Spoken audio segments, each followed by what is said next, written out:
assisti tudo, me inscrevi no canal, maratonei todos os vídeos, já sei bastante de funções mentais e das suas alterações. Mas muito provavelmente agora a gente vai se perguntar: e o que eu faço com tudo isso? O que o psicólogo, o psiquiatra, o clínico em geral, a pessoa interessada em saúde mental vai fazer com essas informações todas? E a resposta para isso é que a gente vai usar tudo isso para realizar o exame do estado mental e fazer o diagnóstico psicopatológico, a avaliação psicopatológica. E hoje a gente vai falar justamente disso. A gente vai falar do exame do estado mental.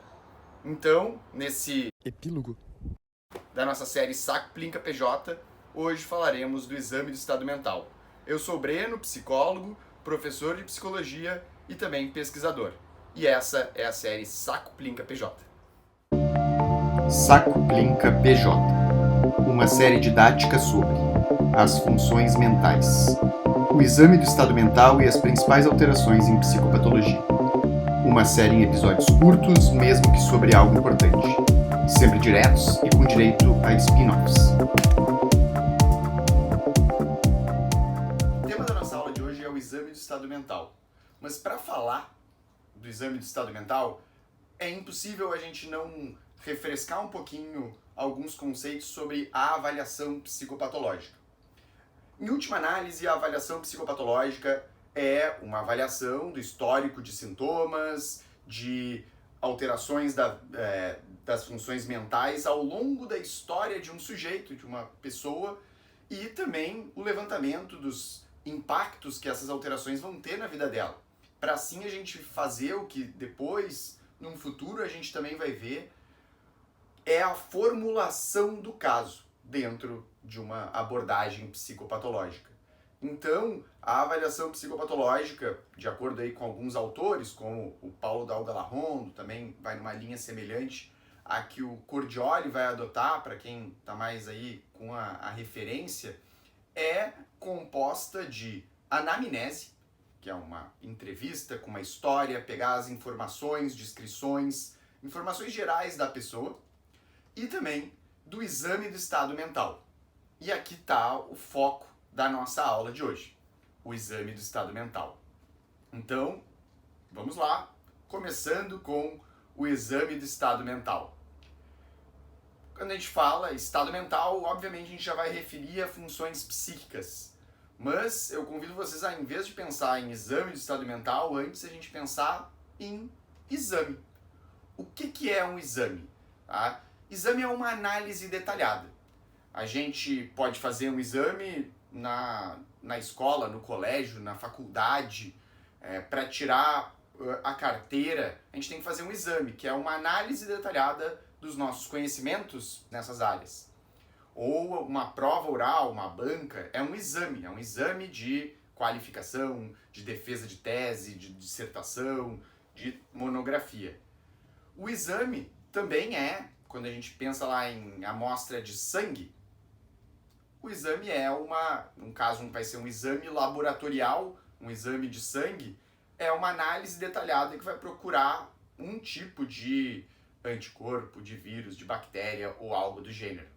Ou ainda a gente pode ter exames de imagens, como um eletroencefalograma ou um NIRS, que é esse aí, que na imagem eu estou brincando de fazer. Tudo isso são exames, são análises detalhadas. Quando a gente vai no médico, no clínico geral, no médico, a gente vai chegar lá e o que ele vai fazer? A anamnese. Ele vai começar a perguntar pra gente: o que te traz aqui? E aí, essa pergunta não é só de psicólogos, ele vai começar a averiguar, desde quando que isso começou, como é que tem se manifestado. Mas, para além disso, ele vai fazer uma inspeção de alguns sinais e sintomas presentes naquele momento da avaliação. E, em geral, ele vai usar lá algumas ferramentas, como um estetoscópio, ou um termômetro, ou ainda vai tirar nossa pressão. Isso, dentro lá da parte mais médica, é chamada de exame clínico. O exame clínico é uma inspeção de sinais e sintomas presentes no momento da avaliação. E o que a gente vai fazer? Como será que é a forma de fazer um exame psicológico? O exame psicológico, ele vai justamente fazer um exame do estado mental, das funções mentais. Ou seja, até agora a gente falou sobre todo o saco plinca PJ, senso, percepção, atenção, consciência, orientação, pensamento, linguagem, inteligência, memória, conduta, afeto, psicomotricidade e juízo crítico. E todas esses domínios de funcionamento são os alvos que a gente vai observar na hora de realizar o exame do estado mental. Então, ao fazer o exame do estado mental, a gente usa as nossas ferramentas, que eu já vou falar, para poder averiguar, como o médico lá na hora ele escuta o coração para ver se está com uma batida rítmica, se está tudo. Nós fazemos uma observação para ver se a senso-percepção está com algum tipo de alteração, o pensamento, o juízo crítico e todos aqueles outros domínios de funções mentais. Ou seja, o exame do estado mental é uma das principais ferramentas para a gente poder observar a percepção inicial, a análise detalhada inicial daquele momento do nosso paciente ou da pessoa que a gente estiver avaliando. Então, pegar uma formulação mais direta, assim, botar entre aspas, o exame do estado mental é a descrição do estado mental do paciente ou do avaliando em um dado momento, incluindo a apresentação básica, e aqui vai além das funções mentais, tá?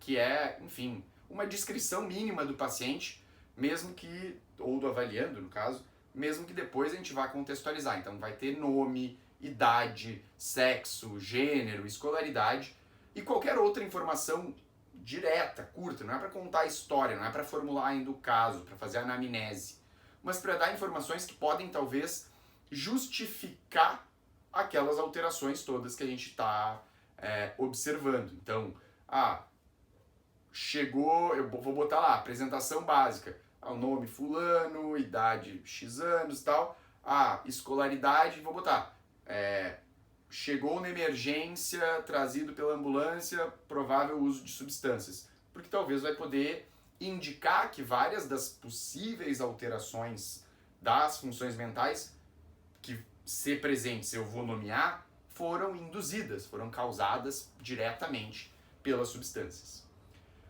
Além disso, eu vou botar alguma coisa sobre a aparência da pessoa, tá? Então, como que ela está asseada ou não, autocuidado que ela está apresentando naquele momento, o funcionamento das funções mentais, e aí a gente vai falar a seguir algo que é muito bacana de utilizar, existem diferentes métodos. Eu gosto da súmula psicopatológica. Aí eu vou mostrar um modelinho aqui para vocês. Fiquem à vontade depois para adotar os de vocês, usar o meu. Tem outras formas, eu vou falar já disso. E a impressão geral transmitida, que é realmente como aquela pessoa bateu em mim. Tá? Então, o exame do estado mental, ele compreende a avaliação do estado mental do avaliando em um dado momento. E isso inclui a apresentação básica, a descrição da pessoa, a aparência, o funcionamento das funções mentais e a impressão geral transmitida para o psicólogo, o psiquiatra, o enfermeiro, a pessoa que estiver avaliando. Isso tudo compõe o exame do estado mental. E como que é? Qual é o nosso estetoscópio? O nosso estetoscópio é a nossa observação. A gente não tem, enquanto psicólogos, enquanto terapeutas, enquanto clínicos, não existe nenhuma ferramenta que substitua a observação e o julgamento clínico. Hoje, o melhor estetoscópio, aparelho de pressão para as funções mentais é o conhecimento e o julgamento que a gente tem. E justamente por causa disso, é muito importante dominar todos esses conceitos e, na medida do possível, treinar.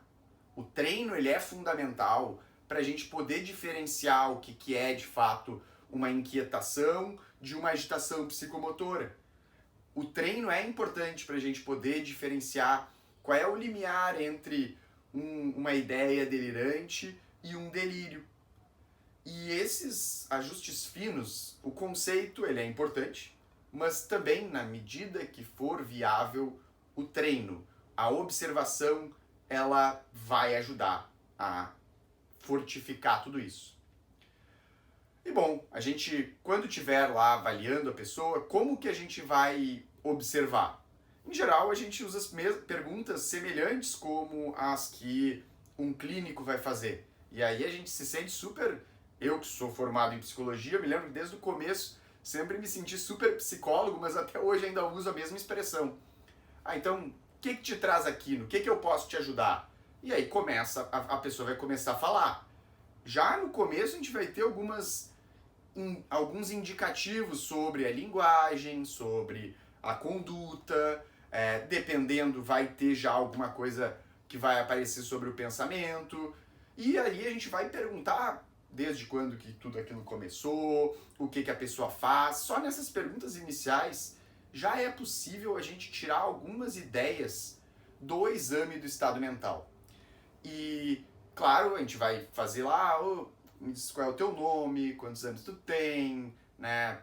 Quando tu nasceu, qual era o teu sexo, né? Ou se não, a gente pode já botar ali o sexo, mas tem alguma coisa sobre gênero, sexo que tu acha que é importante de acrescentar. A escolaridade, tem quantos anos qual é a tua escolaridade? Se for uma pessoa mais humilde, né, que a gente sabe que já não terminou o ensino médio, por exemplo, numa internação, às vezes a gente já sabe que é a realidade. A gente pergunta, estudou até que série? A aparência é algo que a gente não pergunta, a gente vai simplesmente considerar o que a gente está vendo. E o funcionamento das funções mentais, a gente tem que considerar todas as funções mentais que são descritas, tá? E antes de eu passar para essa parte, vou falar também sobre a impressão geral transmitida. A impressão geral transmitida não é para a gente colocar assim para fora tudo aquilo que bateu ou não bateu do santo do paciente com a gente. Mas é importante o clínico considerar, sim, percepções mínimas, mesmo que finas, sensações que foram transmitidas, para que isso fique registrado e talvez no futuro possa ajudar a melhor esclarecer algo ou até diferenciar, ver se outras pessoas também ficam com aquela sensação.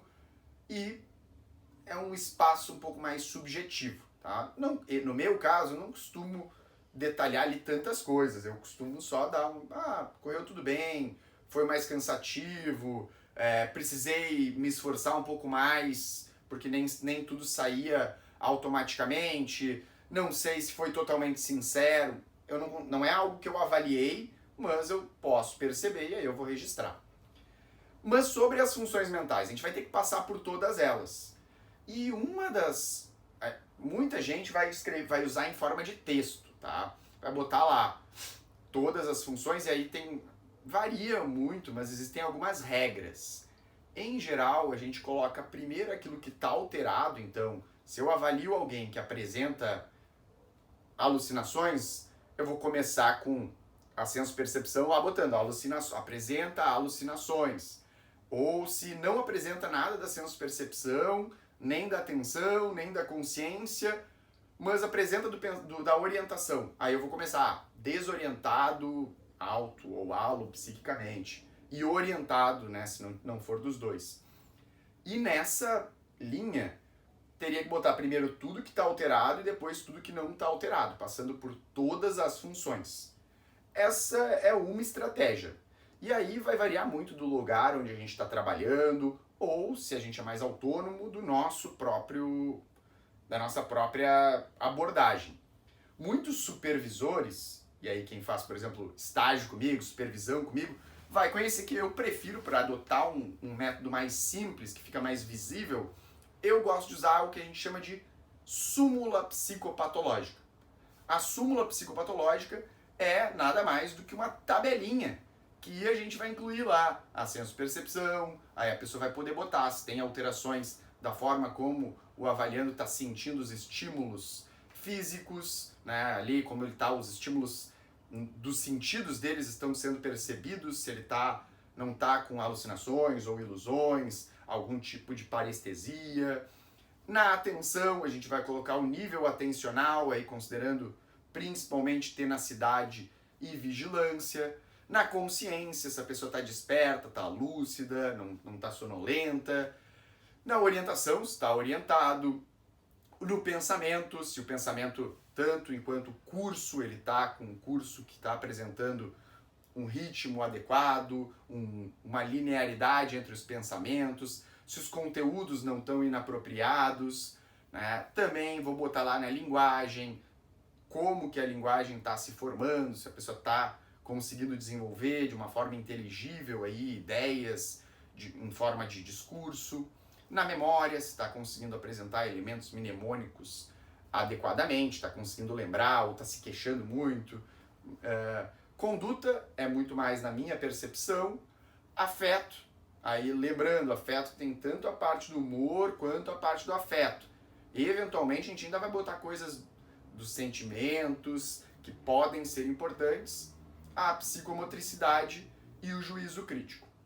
Né? A psicomotricidade, como a pessoa, se ela está inquieta, se ela tem algum tipo de tremor, alguma alteração na marcha, enfim. E no juízo crítico, se ela tem insight, se ela tem a percepção de o que está acontecendo, tem aí um limiar de diferenciação entre os fatos dela e aí ponderando tudo isso. É legal, eu prefiro usar a tabelinha, por quê? Porque se algo não está sendo ali apresentado, vai estar. A pessoa não vai esquecer. Senso-percepção é sem alteração. Atenção, normovigil e normotenaz. Consciência, tá? Lúcido, desperto. Orientação, orientado, alto e alopsiquicamente. Pensamento, e aí aqui no pensamento tem um asterisco. Assim como o clínico, nem sempre eles vão tirar a pressão, medir temperatura, auscultar o coração, olhar a garganta. Algumas coisas são fundamentais. E em termos de saúde mental, psicopatologia, não é muito admissível a gente negligenciar algumas alterações. Então, principalmente aquelas que envolvem risco direto. Então, no campo do pensamento, por mais que a pessoa ela não tem ideação suicida, não apresenta ideação suicida, mas ela apresenta fuga de ideias. A gente coloca lá, pensamento ali, fuga de ideias, mas, né, vírgula, mas sem delírios e sem ideação suicida. Ideação suicida e delírios, eu, enquanto supervisor, e vários supervisores que já passaram por mim, a gente costuma cobrar, porque tu garantiu? Não, mas é que era um caso de atenção, eu acho que é TDAH, depois a gente vai chegar no diagnóstico, mas não tinha ali risco nenhum. A gente não sabe se tem risco ou não. Né? A gente não tem que perguntar. Se a gente não perguntar, a gente não vai saber. Ou, se for saber, às vezes vai saber de uma forma, da pior forma possível. Então, no pensamento, sempre indique o status de funcionamento, né? Claro, de todos os domínios, mas lembre-se de especificamente mencionar sobre ideação suicida e delírios. Sem ideação suicida e sem delírios. Esses dois têm que sempre estar ali, pelo menos na minha opinião, tá? Claro, da forma geral, aqui está a súmula psicopatológica. Tem que considerar a avaliação de todos eles como parte do exame do estado mental. E isso tudo faz parte daquela avaliação no momento da entrevista, no momento que a gente está ali com o paciente. Mas um spoiler do que vai acontecer quando a gente falar de avaliação diagnóstica, que vai ser o nosso grande finale da série Saco Plinca PJ, que vai ser sobre avaliação diagnóstica. A avaliação diagnóstica, ela expande essa ideia do exame do estado mental. O exame do estado mental é essa avaliação do momento. Mas na avaliação diagnóstica a gente vai ampliar isso. A gente vai olhar o passado, não o futuro, é claro, mas ao longo do tempo, o desenvolvimento dos sintomas, vai contextualizar, vai usar uma visão fenomenológica, vai formular o caso. Na verdade, é como se a gente fizesse uma visão do exame de estado mental correndo ao longo da história de vida da pessoa, porque muitos dos sintomas de um possível transtorno mental podem ter acontecido no passado e hoje não estão ali. Que nem quando a gente vai no médico e ele tira a nossa pressão e dá alto, e aí a gente usa aquele termo síndrome do jaleco branco. Eu não tenho problema de pressão, mas na frente do médico ali, quando ele mediu, foi lá em cima. Isso também pode acontecer no exame de estado mental, porque a gente pode apresentar alterações, e aqui a alteração do exame de estado mental pode ser naqueles 45 minutos, aqueles 20 minutos eu apresentei ali uma alteração, mas eu não tenho uma condição relacionada a ela. E também pode ser que eu tenha uma condição relacionada a algum tipo de alteração, mas naquele momento eu não apresentei ou passou em branco pela pessoa que estava me avaliando. O exame de estado mental é uma grande ferramenta, mas ela não é a única e nem é sozinha. Mas, se a gente pensar que a gente vai acabar olhando ao longo da história de vida, quando a gente aprendeu sobre todos esses domínios psicológicos, a gente, na verdade, esteve aprendendo sobre o que a gente vai olhar ao longo da história. A gente está olhando o foco da nossa avaliação. E depois a gente vai ver se essas alterações vão se encaixar naqueles critérios que vão estar lá no DSM. Então, hoje nós falamos sobre o exame do estado mental. O exame do estado mental é uma observação das funções mentais do paciente em um dado momento. Inclui todas as funções mentais, todos os domínios de funções mentais, além de descrições mínimas e necessárias da pessoa, para a gente poder contextualizar minimamente, também alguns aspectos da aparência e também a impressão que a gente tem do avaliando, né? A pessoa que está avaliando, o avaliador tem do avaliando. E com tudo isso, a gente tira uma espécie de uma fotografia momentânea, que é um exame detalhado, é uma análise detalhada do funcionamento psíquico, das funções psíquicas, das funções mentais em um dado momento. E a gente vai usar isso como uma das principais ferramentas para depois fazer, eventualmente, um diagnóstico psicopatológico. Não é a única, mas é uma das. Bom, pessoal, ficamos por aqui. Espero que tenham gostado, tenham registrado tudo e que se sintam confiantes sobre o exame de estado mental. Se não tiverem qualquer coisa, deixem os comentários aqui, deixem dúvidas, me escrevam, que eu estou à disposição. Tchau, tchau e até a próxima.